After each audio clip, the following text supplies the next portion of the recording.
Hola lectores, yo soy Raquel, os doy la bienvenida a Rache Leyendo y hoy vengo a hablar de Calíope, la voz de las llamas, de Michael McDowell y Tabitha King.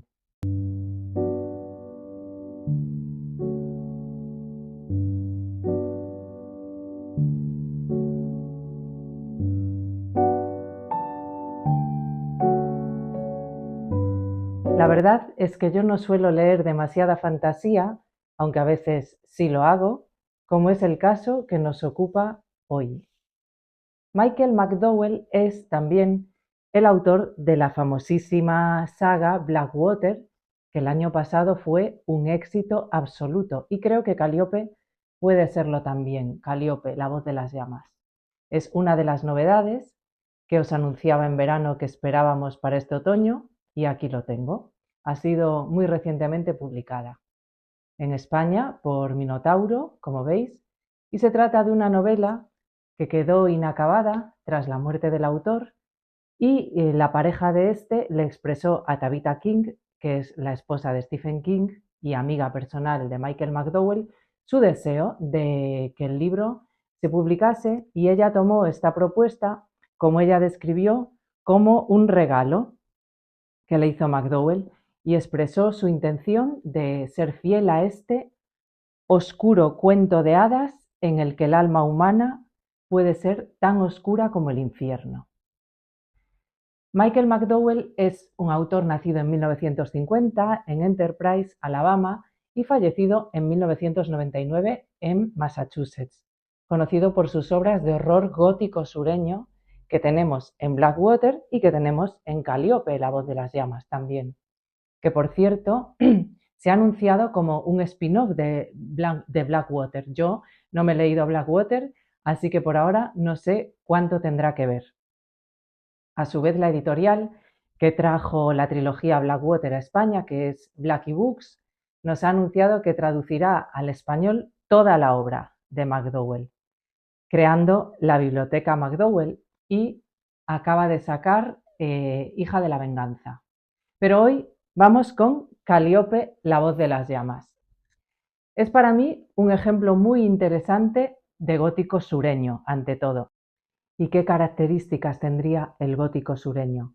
Lo primero y lo segundo parecerán verdades de perogrullo, pero así es, sería, primero, que se refleja un ambiente perturbador, oscuro, decadente, que se identifica con elementos del arte gótico, que alcanzan una recepción mucho más fuerte en Estados Unidos, bueno, el gótico en general, por la presencia inglesa, y por otro lado, la característica sería que siempre ocurre en estas historias en el sur de Estados Unidos, que es el perdedor de la Guerra de Secesión, que tuvo lugar entre 1861 y 1865. El mayor representante del gótico sureño, por supuesto, el autor de Mississippi, William Faulkner, nacido en 1897 y fallecido en 1962, y en cuyas novelas aparece muchas veces un condado de Mississippi llamado Yoknapataupa, donde se reproducen características de este estilo. Este lugar común aparece en El ruido y la furia, en Villorrio, en Luz de agosto. Se trata de un ambiente decadente, racista, machista, asfixiante, tradicional, que es el producto de lo que fue el sur de Estados Unidos antes de la guerra y en lo que se convirtió después de la guerra. Siempre hay historias siniestras, de maldad, de violencia.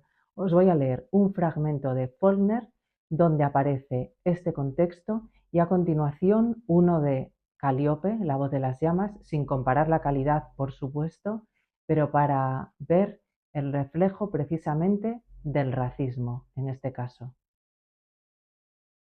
Mirad, aquí va un fragmento de Luz de agosto, de Faulkner. Es una yanqui. Su familia vino aquí durante la Reconstrucción para agitar a los negros. Dos de sus parientes murieron por ello. Se dice que ella se mezcla todavía en cosas de negros. Les va a ver cuando están enfermos, como si fuesen blancos. No quiere tener cocinera porque tendría que ser negra. Dicen que asegura que los negros son como los blancos. Por eso no va nadie a verla. Y ahora un fragmento de Calíope, La voz de las llamas, también donde vemos este racismo sureño. Según mi experiencia, casi toda la gente de color, exceptuando a los que eran muy ancianos, tendían a mostrarse lacónicos en presencia de los blancos. A menudo aparcaban sus reservas en presencia de los niños blancos, y fue así como descubrí que las personas de color hablan entre ellas.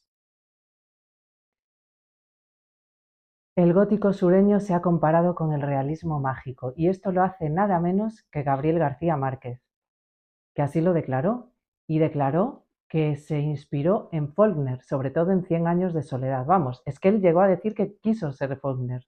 Esta obra, no es que yo vaya a comparar ninguna obra de Faulkner con Calíope, que Faulkner es el padre del gótico sureño posiblemente, pero sí que podemos decir que hay elementos comunes en algunas obras de Faulkner y que, como apuntó Gabo, aparecen también en Cien años de soledad.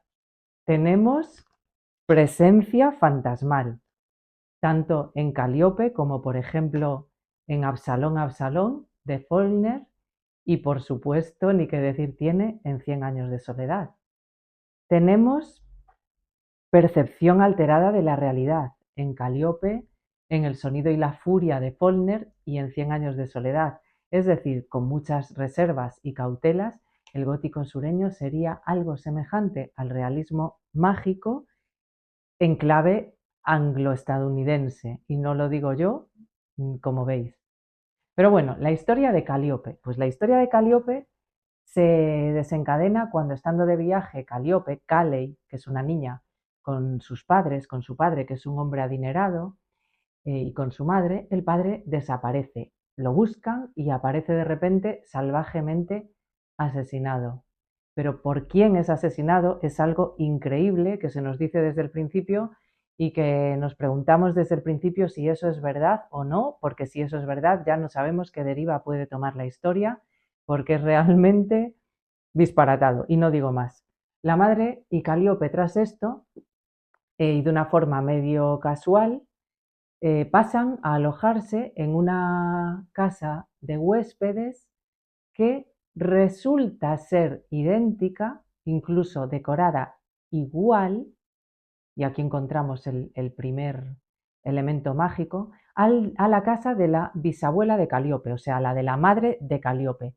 Y aquí, si bien antes ya habremos visto que la niña pues oía cosas en un lenguaje ininteligible, pues aquí en esta casa ya empiezan a aparecer antepasados fallecidos, historias del pasado, y es donde la parte fantasiosa se desarrolla, porque todo lo que hay en esta casa lo propicia de alguna manera. También la señora Berlow, la dueña que regenta la casa de huéspedes, vemos que sabe muchas cosas sobre la familia de Calíope y su presencia no es casual, parece que estaba esperando a Calíope y a su madre, no es nada casual. La casa en sí es inexplicable, desde que aparece como una copia de la casa de esta antepasada. Es algo muy sorprendente, muy misterioso. Incluso los objetos que aparecen abren la puerta a dimensiones, a realidades, en fin. Me parece muy interesante como el ambiente oscuro, pesado de este pueblo del sur de Estados Unidos, que se llama Pensacola, es propicio para que se desarrolle un plano de fantasía familiar, medio real, medio fantasmal, en una casa que existe de verdad, pero que tiene características fantásticas a la vez.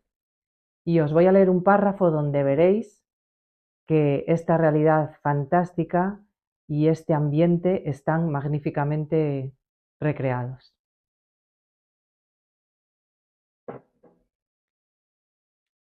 Quien habla es un fantasma. Estoy viendo esa silla, Roberta Ann. Esa silla que tienes justo ahí detrás. Mi madre hizo la labor de ganchillo de esa silla. Así que, ¿de dónde la has sacado? Porque sé que esa silla se quemó. Se quemó en 1942. ¿Has vuelto a la casa de mamá, Roberta Ann? No, exclamó mamá. Estamos en 1958 en Pensacola Beach. No, es Banks, replica el fantasma.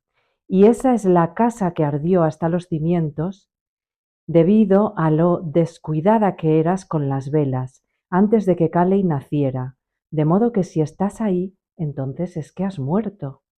Ambas habéis muerto, y yo me alegro. No lo dice en serio, me susurró mamá al oído. No quiere que estemos muertas. ¿Por qué te alegras de que estemos muertas? Pregunté a Mamadí. Contesta el fantasma. Porque entonces Caley, maldita, maldita brujilla, Mamadí rió. La misma risa que le era tan propia cuando leía el periódico matinal y se enteraba de que alguien que no le gustaba había muerto antes que ella. Porque entonces, Caley, no tendré que advertirte acerca de lo que va a pasarte. Así que puede que ahora me dejen volver, así quizá. Supongo que ellos dejaron volver a Mamadí porque justo entonces, en mitad de aquella reflexión que compartía con nosotras, desapareció y no volvimos a oír su voz.